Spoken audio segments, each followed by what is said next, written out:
Isinulong ni Senator Pia Cayetano ang advokasya niya sa kalusugan. Paglaban sa fake news ang binigyan diin ni David De Angelo. Mas maraming hukuman ang mungkahi ni Atty. Angelo de Alban. Nasa campaign rally sa Caloocan sina Leody de Guzman at Atty. Luke Espiritu. Nag-motorcade sa South Cotabato si Atty. Raul Lambino. Suporta para sa mga magsasaka ang itinulak ni Senator Lito Lapid. Hanap buhay para sa mahihirap ang isinulong ni Congressman Rodante Marcoleta. Pagprotekta sa kababaihan at OFW ang binigyan diin ni Lisa Masa. Mas mababang singil sa utilities ang itinulak ni Senator Francis Tolentino. Nag-motorcade sa Pasig City si Benhur Abalos. Universal Social Pension for Senior Citizens ang isinulong ni Bam Aquino.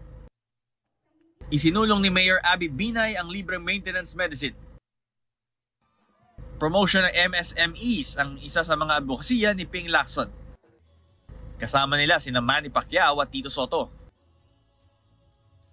Si Representative Bonifacio Busita, ipagtatanggol daw ang tricycle drivers.